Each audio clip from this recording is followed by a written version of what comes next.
Hello ಸ್ನೇಹಿತರೆ, ಎಲ್ಲರಿಗೂ ನಮಸ್ಕಾರ. ಶ್ರಾವಣಿ ಸುಬ್ರಹ್ಮಣ್ಯ ಧಾರಾವಾಹಿಯ ಹಿಂದಿನ ಮತ್ತೆ ನಾಳೆಯ ಸಂಚಿಕೆಯಲ್ಲಿ ಏನಾಗುತ್ತೆ ಅಂತ ಈ ವಿಡಿಯೋದಲ್ಲಿ ನೋಡ್ಕೊಂಡು ಬರೋಣ ಬನ್ನಿ. ಅದಕ್ಕೂ ಮುಂಚೆ ಯಾರೆಲ್ಲ ನಮ್ಮ ಚಾನಲ್ಗೆ ಸಬ್ಸ್ಕ್ರೈಬ್ ಆಗದೆ ಹಾಗೆ ವಿಡಿಯೋ ನೋಡ್ತಾ ಇದ್ದೀರೋ ದಯವಿಟ್ಟು ಸಬ್ಸ್ಕ್ರೈಬ್ ಮಾಡಿ ಮತ್ತು ಸಪೋರ್ಟ್ ಮಾಡಿ. ಹಾಗೆ ಪಕ್ಕದಲ್ಲಿರುವ ಬೆಲ್ ಬಟನ್ ಅನ್ನ ಕ್ಲಿಕ್ ಮಾಡಿ. ಸಂಚಿಕೆಯಲ್ಲಿ ಮೊದಲಿಗೆ ವೀರೇಂದ್ರ ಅವ್ರ ಮನೆಗೆ ಎಂಪಿ ಮನೆಯವರೆಲ್ಲರೂ ಕೂಡ ಮದನ್ ಜೊತೆ ನಿಶ್ಚಿತಾರ್ಥ ಮಾಡಬೇಕು ಅವ್ರ ಮಗಳ ಜೊತೆಗೆ ಅಂತ ಹೇಳ್ಬಿಟ್ಟು ಬಂದಿರ್ತಾರೆ. ಆದರೆ ಮದನ್ ಮಾತ್ರ ಮನೇಲಿರೋದಿಲ್ಲ. ಹೀಗೆ MP ಅವರು ವೀರೇಂದ್ರ ಜೊತೆ ರಾಜಕೀಯ ಎಲ್ಲ ಹೇಗೆ ನಡೀತಾ ಇದೆ, ಏನೋ ಸ್ವಲ್ಪ ಜಗಳ ಅಂತ ಹೇಳಿದ್ರು, ಹೇಗಿದೆ ಎಲ್ಲ ಅಂತ ಕೇಳ್ತಾ ಇರ್ತಾರೆ. ಆಗ ವೀರೇಂದ್ರ ಅವರು ಜಗಳ ಎಲ್ಲ ಇದ್ದಿದ್ದೆ, ಇವೆಲ್ಲ ನಡೀತಾ ಇರುತ್ತೆ, ಅದಕ್ಕೆ ನಾವು ಏನೇ ಇದ್ರೂ ಯೋಚನೆ ಮಾಡಿ ಉತ್ತರ ಕೊಡಬೇಕಾಗುತ್ತೆ ಅಂತ ಹೇಳ್ತಾ ಇರ್ತಾರೆ. ಆಗ MP ಅವರು, ಹೌದು ವೀರೇಂದ್ರ ಅವರೇ, ನೀವು ಈ ರೀತಿ ಮಾತಾಡೋದಕ್ಕೇನೆ ಒಳ್ಳೆ ರಾಜಕಾರಣಿಯಾಗಿ ಹೆಸರು ತಗೊಂಡಿರೋದು ಅಂತ ಹೀಗೆ ಮಾತಾಡ್ಕೊಂಡು ನಗಾಡ್ತಾ ಇರ್ತಾರೆ. ಈ ಕಡೆ ಮದನ್ ಅವರ ಒಂದ್ ಕಡೆ ಕಟ್ಟಾಕಿರ್ತಾರೆ. ಆಗ ಸಾವಿತ್ರಿ ಅವರು ಮದನ್ ಜೊತೆ ಮಾತಾಡ್ತಾ ನಿಂತಿರ್ತಾರೆ. ಆಗ ಮದನ್ ಅವರು, ಏನೇ ನನ್ನ ಆಸೆ ಕನಸುಗಳನ್ನೆಲ್ಲ ಹಾಳು ಮಾಡ್ಬಿಟ್ಟಿಯಾ ನೀನು ಅಂತ ಬೈತಾ ಇರ್ತಾರೆ. ಆಗ ಸಾವಿತ್ರಿ ಅವರು, ಏನೋ ನಾನು ನಿಮ್ಮ ಆಸೆ ಕನಸನ್ನ ಹಾಳು ಮಾಡಿದ್ನ, ಆ ರೀತಿ ಹಾಳು ಮಾಡೋದು ನೀವು ನನ್ನನ್ನು ಪ್ರೀತಿ ಅನ್ನೋ ಹೆಸರಲ್ಲಿ ನಂಬಿಸ್ಬಿಟ್ಟು ನನ್ನ ಹೊಟ್ಟೆನಲ್ಲಿ ಮಗು ಬರೋ ಥರ ಮಾಡಿದ್ರಿ, ಇಷ್ಟೆಲ್ಲ ಮಾಡಿದ್ರು ಕೂಡ ಈ ರೀತಿ ಮಾತಾಡ್ತಿದ್ದೀರಾ. ನಿಮಗೆ ಜೀವನ ಅಂತಂದರೆ ದುಡ್ಡು ಅಧಿಕಾರ, ಆದರೆ ನನಗೆ ಪ್ರೀತಿ ಮಮಕಾರ ಜೀವನ ಅಂತಂದರೆ, ಈಗಿರಬೇಕಾದ್ರೆ ನೀವು ನನಗೆ ಈ ರೀತಿ ಮೋಸ ಮಾಡೋದಕ್ಕೆ ನಾನು ಬಿಟ್ಬಿಡ್ತೀನ ನೋಡಿ, ನೀವು ನನಗೆ ಯಾವುದೇ ಕಾರಣಕ್ಕೂ ಮೋಸ ಮಾಡಿಕೊಡ್ದು ಅಂತ ಹೇಳ್ತಾ ಇರ್ತಾರೆ. ಆಗ ಮದನ್ ಅವರು, ನಾನು ನಿನ್ನ ಕುತ್ತಿಗೆಗೆ ತಾಳಿ ಕಟ್ಟಬೇಕಾ, ಸಾಧ್ಯನೇ ಇಲ್ಲ ಅಂತ ಹೇಳ್ತಾರೆ. ಏನು ಇಷ್ಟು ಧೈರ್ಯವಾಗಿ ಮಾತಾಡ್ತಿದ್ಯಾ ಅಂತ ಬೇರೆ ಕೇಳ್ತಾರೆ. ಆಗ ಸಾವಿತ್ರಿ, ಹೌದು ನಾನು ಧೈರ್ಯವಾಗಿ ಮಾತಾಡ್ತೀನಿ, ಯಾಕೆ ಮಾತಾಡಬಾರ್ದು, ನನ್ನ ಹಿಂದೆ ಇರೋದು ಶ್ರಾವಣಿ, ಶ್ರಾವಣಿ ಎಷ್ಟೋ ಹುಡುಗಿರಿಗೆ ಮಾದರಿ, ನಾನು ಧೈರ್ಯವಾಗೇ ಮಾತಾಡ್ತೀನಿ, ಏನು ಮಾಡ್ತೀರಾ ನೀವು ಅಂತ ಹೇಳ್ತಾರೆ. ಆಗ ಮದನ್ ಅವರು, ಏನೇ ಆಗಲಿ ಕಣೆ, ನಾನು ಎಷ್ಟೋ ಜನ ನಿನ್ನಂಥ ಹುಡುಗಿರ ಪಕ್ಕ ಮಲ್ಕೊಂಡಿದ್ದೀನಿ, ಹಾಗಂತ ಎಲ್ಲರೂ ಕೂಡ ತಾಳಿ ಕಟ್ಕೊಂಡು ಕೂತ್ಕೊಳಕ್ಕಾಗುತ್ತಾ, ಎಲ್ಲರೂ ಕೂಡ ಗೆದ್ದಿದ್ದೀನಿ, ನೀನು ಯಾವ ಲೆಕ್ಕ, ನಾನು ಸತ್ರು ಕೂಡ ನಿನ್ನ ಕುತ್ತಿಗೆಗೆ ತಾಳಿ ಕಟ್ಟೋದಿಲ್ಲ, ನೋಡು ನೀನು ಗೆಲ್ತೀಯೋ ನಾನು ಗೆಲ್ತೀನೋ ಅಂತ ನಗ್ತಾ ಇರ್ತಾರೆ. ಆಗ ಸಾವಿತ್ರಿ ಅವರು, ಒಂದು ಹೆಣ್ಣಿಗೆ ಮೋಸ ಆಗ್ತಿದೆ ಅಂತ ಅಂದರೆ ಅದಕ್ಕೆ ನಿಮಗೆ ಶಿಕ್ಷೆ ಆಗಲೇಬೇಕು, ತಪ್ಪು ಮಾಡಿರೋದಕ್ಕೆ ಪಶ್ಚಾತ್ತಾಪ ಆಗಲೇಬೇಕು, ನಾನು ಮಾತ್ರ ಸುಮ್ಮನೆ ಇರೋದಿಲ್ಲ ಅಂತ ಅವರು ಕೂಡ ಹೇಳ್ತಾ ಇರ್ತಾರೆ. ಈ ಕಡೆ ಸುಬ್ಬು ಮತ್ತು ಶ್ರಾವಣಿ ಇಬ್ಬರು ಕೂಡ ಹೊರಗಡೆ ನಿಂತು ಮಾತಾಡ್ತಿರ್ತಾರೆ. ಅಲ್ಲ ಮೇಡಮ್, ಏನು ಮಾಡೋದು ಇವಾಗ, ಇಷ್ಟೊತ್ತಿಗೆ ರಿಜಿಸ್ಟರ್ ಆಫೀಸು ಕ್ಲೋಸ್ ಆಗಿರುತ್ತೆ, ಏನು ಮಾಡೋದು ಇವಾಗ ಅಂತ ಕೇಳ್ತಿರ್ತಾರೆ. ಆಗ ಶ್ರಾವಣಿ ಅವರು, ಹೌದು ಸುಬ್ಬು, ನಾವು ಮದುವೆ ಮಾಡಿಸಿದ ಮೇಲೆ ರಿಜಿಸ್ಟರ್ ಮಾಡಿಸ್ಬೋದು, ಆದರೆ ಇವಾಗ ಅವರಿಬ್ಬರು ಮದುವೆ ದೇವಸ್ಥಾನದಲ್ಲಿ ಆಗಿಬಿಟ್ರೆ ದೇವರ ಆಶೀರ್ವಾದದೊಂದಿಗೆ ಎಲ್ಲನೂ ಸರಿ ಹೋಗ್ಬಿಡುತ್ತೆ, ಅದೇ ರೀತಿ ಮಾಡೋಣ ಅಂತ ಹೇಳ್ತಿರ್ತಾರೆ. ಆಗ ಸುಬ್ಬು ಅವರು, ಆದರೆ ಏನು ಮಾಡೋದು ಮೇಡಮ್, ಅದನ್ನು ತಾಳಿ ಕಟ್ಟೋದಕ್ಕೆ ಒಪ್ಕೊಳ್ತಾನೆ ಇಲ್ವಲ್ಲ, ಏನು ಮಾಡೋದು ಇವಾಗ ಅಂತ ಹೇಳ್ತಿರ್ತಾರೆ. ಏನು ಮಾಡೋದು, ತಾಯಿಗೆ ತಕ್ಕ ಮಗ ಅಲ್ವಾ, ಅವ್ರ ತಾಯಿ ಮುಖಾಂತರನೇ ಇದನ್ನೆಲ್ಲ ನಾವು ಹ್ಯಾಂಡ್ಲ್ ಮಾಡ್ಬೇಕು ಸುಬ್ಬು ಅಂತ ಹೇಳ್ತಾರೆ. ಆಗ ಸುಬ್ಬು ಅವರು, ಓ ಹಾಗೆ ಮೇಡಮ್, ಅಲ್ಲಿ ಬೆಂಕಿ ಹತ್ತಿದ್ರೆ ಇಲ್ಲಿ ಕಿಡಿ ಹತ್ಕೊಂಡು ಹುರಿದ್ಬಿಡುತ್ತೆ, ಆ ರೀತಿ ಮಾಡ್ಬೇಕಲ್ವಾ ಅಂತ ಹೇಳ್ತಾ ಇರ್ತಾರೆ. ಹೌದು ಸುಬ್ಬು ಅಂತ ನಗ್ತಾ ಇರ್ತಾರೆ. ಈ ಕಡೆ ವಿಜಯಾಂಬಿಕಾ ಮತ್ತು ಎಲ್ಲರೂ ಕೂಡ ಮದನ್ಗೋಸ್ಕರ ಟೆನ್ಷನ್ ಮಾಡ್ಕೊಂಡು ವೆಯ್ಟ್ ಮಾಡ್ತಾ ಇರ್ತಾರೆ. ಏನಕ್ಕ ಅವ್ನು ಮದನ್ ಬರಲೇ ಇಲ್ಲ ಇಷ್ಟೊತ್ತಾದ್ರು ಅಂತ ಹೀಗೆ ಕೇಳ್ತಿರ್ತಾರೆ ವೀರೇಂದ್ರ ಅವರು. ಆಗ MP ಮಗಳಿದ್ದರು, ಬಿಡಿ ಅಂಕಲ್, ನನ್ನ ಫಿಯಾನ್ಸಿಗೆ ಬೈಬೇಡಿ, ಇವತ್ತಿನ ಕಾಲದಲ್ಲಿ ಹುಡುಗರು ಹುಡುಗಿರಿಗಿಂತ ಲೇಟು ರೆಡಿ ಆಗೋದಕ್ಕೆ, ನಾನು ಮಾತ್ರ ಎಷ್ಟೊತ್ತಾದ್ರೂ ಕೂಡ ರಿಂಗ್ ಹಾಕಿಸ್ಕೊಂಡೇ ಹೋಗೋದು ಅಂತ ಹೇಳ್ತಾ ಇರ್ತಾರೆ. ಅದನ್ನು ಕೇಳ್ಬಿಟ್ಟು ಸುರೇಂದ್ರ ಅವರು ಕೂಡ, ನೋಡಿ ಇವಾಗ್ಲೇ ಗಂಡನ ಪರ ವಹಿಸ್ಕೊಂಡು ಮಾತಾಡ್ತಾರೆ ಅಂತ ಹೀಗೆ ನಗಾಡ್ತಾ ಇರ್ತಾರೆ. ಆಗ MP ಅವರು, ವೀರೇಂದ್ರ ಅವರೇ, ನಾವು ನಮ್ಮ ಹೆಂಡತಿಯರಿಗೆ ರಾಜಕೀಯ ವಿಷಯದಲ್ಲಿ ನಾವು ಹೊಗಳಲೇಬೇಕು ಅಂತ ಹೇಳ್ತಾರೆ. ಆಗ ನಂದಿನಿ ಅವ್ರನ್ನ ನೆನಪು ಮಾಡ್ಕೊಂಡು ಬೇಜಾರು ಮಾಡ್ಕೊಳ್ತಾರೆ ಒಂದು ಕ್ಷಣ. ನಂತರ ಅಕ್ಕ ಏನು ಮದನ್ ಫೋನ್ ಮಾಡಿದ್ನ, ಏನು ಕತೆ ಮಾಡಕ್ಕ, ನಾನೇ ಮಾತಾಡ್ತೀನಿ ಅಂತ ಹೇಳ್ತಾರೆ. ಅಷ್ಟೇ ಮದನ್ ಕಡೆಯಿಂದ ವಿಜಯಾಂಬಿಕಾ ಅವ್ರಿಗೆ ಫೋನ್ ಬರುತ್ತೆ. ಆಗ ವೀರೇಂದ್ರ ಅವರು, ಅಕ್ಕ ನಾನೇ ಮಾತಾಡ್ತೀನಿ ಕೊಡಕ್ಕ ಅಂತ ಕೇಳ್ತಾರೆ. ಆಗ ವಿಜಯಾಂಬಿಕಾ ಅವರು, ಇಲ್ಲ ವೀರು ನಾನೇ ಮಾತಾಡ್ತೀನಿ ಅಂತ ಹೇಳ್ಬಿಟ್ಟು ಮ್ಯಾನೇಜ್ ಮಾಡ್ತಾರೆ. ಆ ಕಡೆ ಶ್ರಾವಣಿ ಮತ್ತು ಸುಬ್ಬು ಇಬ್ಬರು ಮದನ್ ಮತ್ತು ಸಾವಿತ್ರಿನ ಇಬ್ಬರೂ ರೆಡಿ ಮಾಡಿಕೊಂಡು ದೇವಸ್ಥಾನಕ್ಕೆ ಕರ್ಕೊಂಡ್ಬಂದಿರ್ತಾರೆ. ಮದುಮಗಳಾಗಿ ಸಾವಿತ್ರಿನ ಕೂಡ ರೆಡಿ ಮಾಡಿರ್ತಾರೆ. ಆಗ ಶ್ರಾವಣಿ ಅವರು, ಏನು ವಿಜಯಾಂಬಿಕಾ ಏನು ಮಾಡ್ತಿದ್ಯಾ, ನಿನಗೆ ಕೊಟ್ಟ ಟೈಮು ಮುಗೀತು, ಏನು ಯೋಚನೆ ಮಾಡಿದೆ, ಏನು ನಿರ್ಧಾರ ಹೇಳು ಅಂತ ಕೇಳ್ತಾ ಇರ್ತಾರೆ.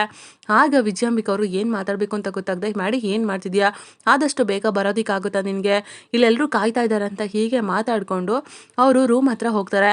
ಆಗ ಶ್ರಾವಣಿ, ವಿಜಯಾಂಬಿಕಾ ನಿನ್ನ ಮಗ ತಾಳಿ ಕಟ್ಟಲ್ಲ ಅಂತ ಹೇಳ್ತಾ ಇದ್ದಾನೆ, ತಾಳಿ ಕಟ್ಟು ಅಂತ ಹೇಳಲ್ವಾ ನೀನು ಅಂತ ಕೇಳ್ತಾರೆ. ಆಗ ವಿಜಯಾಂಬಿಕಾ ಅವರು, ಏನು ಶ್ರಾವಣಿ, ನನ್ನ ಸಿಚುವೇಶನ್ನ ನೀನು ತಿಳ್ಕೊಂಡು ಬೇಕು ಅಂತಲೇ ನನ್ನನ್ನು ಇಕ್ಕಟ್ಟಿನ ಪರಿಸ್ಥಿತಿಗೆ ಸಿಗಾಕ್ಸಿ ಈ ಥರ ಆಟ ಆಡ್ತಿದ್ಯಾ ನೀನು, ಯಾಕೆ ಈ ರೀತಿ ಮಾಡ್ತಿದ್ಯಾ ಶ್ರಾವಣಿ ಅಂತ ಹೇಳ್ತಾರೆ. ಆಗ ವಿಜಯಾಂಬಿಕರು, ನೋಡು ವಿಜಯಾಂಬಿಕಾ, ನಿನಗೆ ಕೊಟ್ಟಿರೋ ಸಮಯ ಮುಗಿತಾ ಬಂತು, ನಿನ್ನ ಆಶೀರ್ವಾದ ನಿನ್ನ ಮಗನಿಗೆ ಬೇಕು, ನೀನು ಬಂದಿಲ್ಲ ಅಂತಂದ್ರೂ ಕೂಡ ನಿನ್ನ ಮಗನ ಮದುವೆ ಯಾವುದೇ ಕಾರಣಕ್ಕೂ ನಿಲ್ಲೋದಿಲ್ಲ, ನಿನ್ನ ಮಗನ ಮದುವೆ ಸಾವಿತ್ರಿ ಜೊತೆ ನಡೆಯುತ್ತೆ, ಆದರೆ ನೀನು ತಾಳಿ ಕಟ್ಟು ಅಂತ ಹೇಳ್ಬೇಕಷ್ಟೇ ಅಂತ ಹೇಳ್ತಾ ಇರ್ತಾರೆ. ಆಗ ವಿಜಯಾಂಬಿಕಾ ಅವರು, ನಾನು ಸಾವಿತ್ರಿ ಜೊತೆ ಮದುವೆ ಆಗುವಂತ ಮದನ್ಗೆ ಹೇಳ್ಬೇಕಾ, ಯಾವುದೇ ಕಾರಣಕ್ಕೂ ಸಾಧ್ಯ ಇಲ್ಲ, ಅದು ಸತ್ರು ಕೂಡ ಸಾಧ್ಯ ಇಲ್ಲ ಅಂತ ಹೇಳ್ತಾರೆ.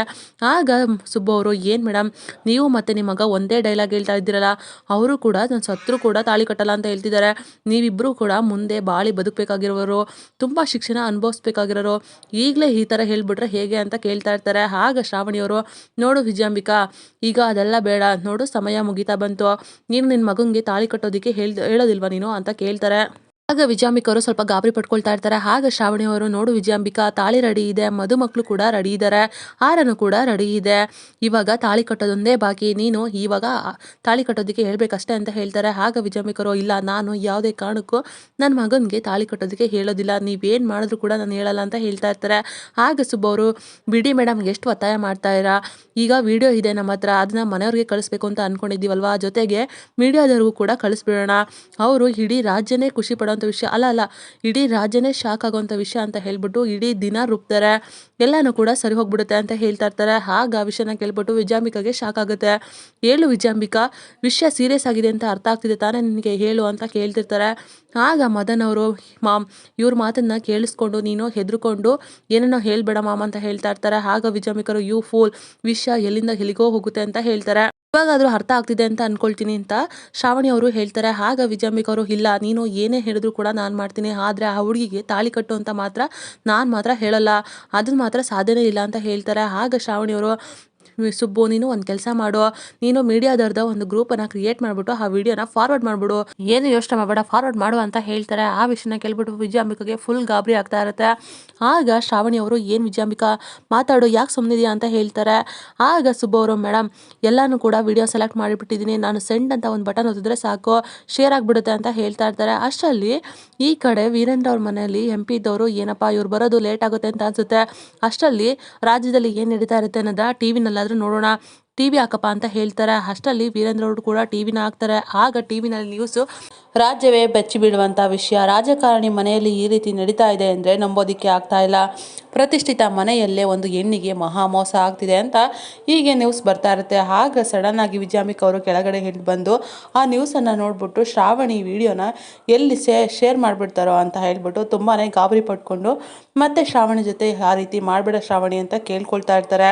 ಈ ಕಡೆ ಶ್ರವಣ್ ಅವರು, ಶ್ರೀವಲ್ಲಿ ನಿಂತ್ಕೋ ಶ್ರೀವಲ್ಲಿ, ಪ್ಲೀಸ್ ಶ್ರೀವಲ್ಲಿ, ನಾನು ನಿಮ್ಮನ್ನ ತುಂಬಾ ಪ್ರೀತಿ ಮಾಡ್ತಾ ಇದ್ದೀನಿ, ಪ್ಲೀಸ್ ನನ್ನ ಒಪ್ಕೊಳ್ಳಿ ಅಂತ ಕೇಳ್ಕೊಳ್ತಾ ಇರ್ತಾರೆ. ಆಗ ಶ್ರೀವಲ್ಲಿ, ಅಲ್ಲ, ನಾನು ಹೋಗ್ಬಿಟ್ಟು ಸುಬ್ಬು ಜೊತೆ ಮಾತಾಡು ಅಂತ ಹೇಳ್ದೆ ಅಲ್ವಾ, ಆದರೆ ನೀನೇನು ಮಾಡಿದೆ, ಸುಬ್ಬು ಜೊತೆನೂ ಮಾತಾಡಿಲ್ಲ, ನೀನು ನನ್ನ ಜೊತೆನೂ ಈ ರೀತಿ ಆಡ್ತಿದ್ಯಾ, ಎರಡು ಹುಡುಗಿ ಜೀವನದಲ್ಲಿ ಈ ರೀತಿ ಆಡೋದಕ್ಕೆ ನಿಂಗೆ ನಾಚಿಕೆ ಆಗಲ್ವಾ ಅಂತ ಬೈತಾ ಇರ್ತಾರೆ. ಆಗ ಶ್ರವಣ್ ಅವರು, ಶ್ರೀವಲ್ಲಿ, ನನ್ನ ಮಾತು ಕೇಳು ಶ್ರೀವಲ್ಲಿ, ನಾನು ಸುಬ್ಬು ಜೊತೆ ಮಾತಾಡೋದಕ್ಕೆ ಅಂತಲೇ ಹೋದೆ, ಆದರೆ ಅವರಿಬ್ಬರು ಅರ್ಜೆಂಟಲ್ಲಿ ಏನೋ ಕೆಲಸ ಇದೆ ಅಂತ ಹೇಳ್ಬಿಟ್ಟು ಹೋದರು, ಆದರೆ ನನಗೆ ವಿಷಯ ಹೇಳೋದಕ್ಕಾಗಲಿಲ್ಲ, ಆದರೆ ನಾನು ಅವ್ರ ಜೊತೆ ಮಾತಾಡ್ತೀನಿ ಶ್ರೀವಲ್ಲಿ, ಪ್ಲೀಸ್ ಅರ್ಥ ಮಾಡ್ಕೊಳ್ಳಿ, ಸುಬ್ಬು ನೋಡಿದ್ರೆ ಇಲ್ಲೇ ಊದಾಕ್ಬಿಡ್ತೀನಿ ಅಂತ ಬೈತಾರೆ, ಶ್ರಾವಣಿ ನೋಡಿದ್ರೆ ಪ್ರಾಣನೇ ತೆಗಿತೀನಿ ಅಂತಾರೆ, ನೀವು ನೋಡಿದ್ರೆ ಅದೇ ರೀತಿ ಮಾತಾಡ್ತಿದ್ದೀರಾ, ನಾನು ಏನು ಮಾಡಲಿ ಶ್ರೀವಲ್ಲಿ, ನನ್ನ ಸಂಕಟ ಯಾರ ಹತ್ರ ಹೇಳ್ಕೊಳ್ಳಿ ಪ್ಲೀಸ್ ಶ್ರೀವಲ್ಲಿ, ನಾನು ಸುಬ್ಬು ಜೊತೆ ವಿಷಯನ ಮಾತಾಡ್ತೀನಿ, ಎಲ್ಲನೂ ಕೂಡ ಹೇಳ್ತೀನಿ, ಆಮೇಲೆ ಬಂದು ನಿಮ್ಮ ಹತ್ರ ಪ್ರಪೋಸ್ ಮಾಡ್ತೀನಿ, ನನ್ನ ಪ್ರೀತಿನ ಒಪ್ಕೊಳ್ತೀರಲ್ವಾ ಅಂತ ಕೇಳ್ತಾರೆ. ಆಗ ಶ್ರೀವಲ್ಲಿ ಅವರು, ಮೊದಲು ಆ ಕೆಲಸನ ಮಾಡು, ಆಮೇಲೆ ನೋಡೋಣ ಅಂತ ಹೇಳ್ಬಿಟ್ಟು ಅಲ್ಲಿಂದ ಕೋಪ ಮಾಡ್ಕೊಂಡು ಹೋಗ್ತಾರೆ. ಆಗ ಶ್ರವಣರು, ಅಯ್ಯೋ, ನನ್ನ ಕಷ್ಟನ ಯಾರ ಹತ್ರ ಹೇಳ್ಕೊಳಪ್ಪ ದೇವ್ರೆ, ನಾನು ಈ ರೀತಿ ಸಿಕ್ಕಾಕೊಂಡು ಒದ್ದಾಡ್ತಾ ಇದ್ದೀನಲ್ಲ ಅಂತ ಬೇಜಾರು ಮಾಡ್ಕೊಂಡು ಒಂದು ಕಡೆ ಕೂತ್ಕೊಂಡ್ಬಿಡ್ತಾರೆ. ಈ ಕಡೆ ವಿಜಯಾಂಬಿಕಾ ಅವರು ಮೇಲ್ ಬಂದ್ಬಿಟ್ಟು ಶ್ರಾವಣಿ ಅಂತ ಜೋರಾಗಿ ಕಿರಿಚ್ಕೊಳ್ತಾರೆ. ಆಗ ಶ್ರಾವಣಿ ಅವರು, ಏನು ವಿಜಯಾಂಬಿಕಾ, ನ್ಯೂಸ್ ನೋಡ್ಬಿಟ್ಟಿಯಾ, ಭಯ ಆಗ್ಬಿಡ್ತಾ, ಒಳ್ಳೇದೇ ಆಯಿತು, ಆದಷ್ಟು ಬೇಗ ನಿನ್ನ ಮಗನಿಗೆ ತಾಳಿ ಕಟ್ಟೋದಕ್ಕೆ ಹೇಳು ಅಂತ ಹೇಳ್ತಾ ಇರ್ತಾರೆ.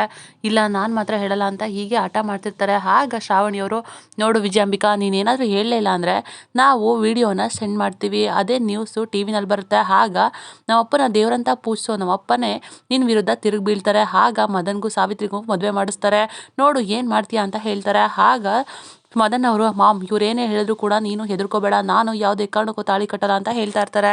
ಆಗ ಸುಬ್ಬು ಅವರು, ನೋಡಿ, ನೀವು ತಾಳಿ ಕಟ್ಟಿದ್ರೆ ವರ, ಇಲ್ಲ ಅಂತಂದರೆ ಜೈಲೂಟ ಫಿಕ್ಸು ಅಂತ ಹೀಗೆ ಹೇಳ್ತಾ ಇರ್ತಾರೆ.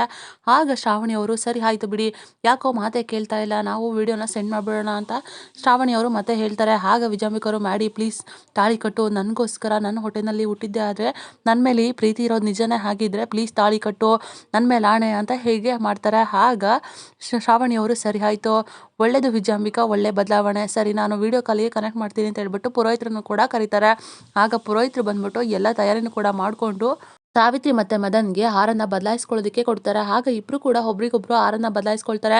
ಮದನ್ ಕೈಗೆ ತಾಳಿ ಕೊಟ್ಟಾದ್ಮೇಲೆ ಯೋಚನೆ ಮಾಡ್ತಿರ್ತಾರೆ. ಆಗ ಸುಬ್ಬು ಅವರು ಗಂಧನ್ನ ತೋರಿಸಿ ಹೆದರಿಸ್ತಾರೆ. ಆಗ ಮದನ್ ಅವರು ಸಾವಿತ್ರಿಗೆ ಕೊನೆಗೆ ತಾಳಿ ಕಟ್ಟೆ ಬಿಡ್ತಾರೆ. ಆಗ ಸಾವಿತ್ರಿ ಅವರು ಸಂತೋಷಕ್ಕೆ ಕಣ್ಣೀರಾಗ್ತಾ ಇರ್ತಾರೆ. ಈ ಕಡೆ ವಿಜಯಾಂಬಿಕಾ ಅವರು ಈ ವಿಡಿಯೋನೆಲ್ಲ ನೋಡ್ಬಿಟ್ಟು ತುಂಬಾನೇ ದುಃಖ ಪಡ್ತಾ ಇರ್ತಾರೆ. ಶ್ರಾವಣಿ ಮತ್ತೆ ಸುಬ್ಬು ಇಬ್ರು ಕೂಡ ನಾವು ಅಂದ್ಕೊಂಡಾಗೆ ಆಯ್ತು ಅಂತ ಖುಷಿ ಪಡ್ತಿರ್ತಾರೆ. ಈ ಕಡೆ ವೀರೇಂದ್ರ ಅವರು, ಇಷ್ಟೊತ್ತಾರು ಬರಲಿಲ್ವಲ್ಲ, ನಾನೇ ಫೋನ್ ಮಾಡಿ ಮಾತಾಡ್ತೀನಿ ಅಂತ ಫೋನ್ ಮಾಡ್ತಾರೆ. ಅಷ್ಟರಲ್ಲಿ ಸುಬ್ಬು, ಶ್ರಾವಣಿ, ಮದನ್ ಸಾವಿತ್ರಿನ ಕರ್ಕೊಂಡು ಮನೆಗೆ ಬರ್ತಾರೆ. ಇದೇನಿದು ಫೋನ್ ಇಲ್ಲೇ ರಿಂಗ್ ಆಗ್ತಿದೆಯಲ್ಲ ಅಂತ ವೀರೇಂದ್ರ ಅವರು ಹೇಳ್ತಾ ಇರ್ತಾರೆ. ಅಷ್ಟರಲ್ಲಿ ಮದನ್ ಮತ್ತು ಸಾವಿತ್ರಿನ ನೋಡ್ಬಿಟ್ಟು ಫುಲ್ ಶಾಕ್ ಆಗಿಬಿಡ್ತಾರೆ. ಆಗ MP ಮತ್ತು ಅವ್ರ ಮಗಳು ಡ್ಯಾಡ್ ನಾವು ಮೋಸ ಹೋಗ್ಬಿಟ್ವಿ ಡ್ಯಾಡ್ ಅಂತ ಹೇಳ್ತಾರೆ. ಆಗ MP ಅವರು ವೀರೇಂದ್ರ ದೇಸಾಯಿ ನೀನು ಇದರಲ್ಲೂ ಕೂಡ ಇಂಥ ರಾಜಕೀಯನ ತೋರಿಸ್ಬಿಟ್ಟಲ್ಲ, ನಾನು ಮಾತ್ರ ನಿನ್ನನ್ನು ಸುಮ್ಮನೆ ಬಿಡಲ್ಲ ಅಂತ ಕೋಪ ಮಾಡಿಕೊಂಡು ಅಲ್ಲಿಂದ ಹೋಗ್ಬಿಡ್ತಾರೆ. ಆಗ ಸಾವಿತ್ರಿ ಮತ್ತು ಮದನ್ನ ನೋಡ್ಬಿಟ್ಟು ಮನೆಯವರೆಲ್ಲರೂ ಕೂಡ ಶಾಕ್ ಆಗ್ತಾರೆ. ಆಗ ಸುರೇಂದ್ರ ಅವರು ಮದನ್ ಯಾಕೋ ಈ ರೀತಿ ಮಾಡಿದೆ ಅಂತ ಕೇಳ್ತಿರ್ತಾರೆ. ಆಗ ವಿಜಯಾಂಬಿಕಾ ಅವರು ಆಗೋದೆಲ್ಲ ಆಗೋಯ್ತು, ಈ ಮದ್ವೆನ ಮಾಡಿಸಿದ್ದು ಶ್ರಾವಣಿ ಸುಬ್ಬು ಅಂತ ಹೇಳ್ಬಿಟ್ಟು ಸಿಗಾಕಿಸ್ಬೇಕು. ಈ ಮದ್ವೆನ ಮಾಡಿಸಿದ್ದು ಯಾರು ಅಂದ್ರೆ ಅಂತ ಹೇಳೋದಿಕ್ಕೆ ಹೋಗ್ತಾರೆ. ಅಷ್ಟರಲ್ಲಿ ಶ್ರಾವಣಿ ಮತ್ತು ಸುಬ್ಬು ಇಬ್ರು ಕೂಡ ಬರ್ತಾರೆ. ವಿಜಯಾಂಬಿಕಾ ಹೇಳಿರೋ ಮಾತನ್ನ ಕೇಳಿಸ್ಕೊಂಬಿಟ್ಟು ಈ ಮದ್ವೆ ಮಾಡಿಸಿದ್ದು ವಿಜಯ ಅತ್ತೆನೇ ಈ ಮದ್ವೆನ ಮಾಡಿಸಿದ್ದು ಅಂತ ಹೇಳ್ಬಿಡ್ತಾರೆ. ಆಗ ವಿಜಯಾಂಬಿಕಾಗೆ ಫುಲ್ ಶಾಕ್ ಆಗುತ್ತೆ.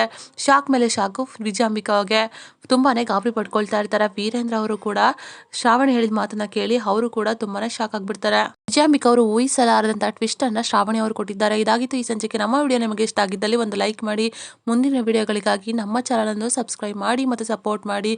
Thank you.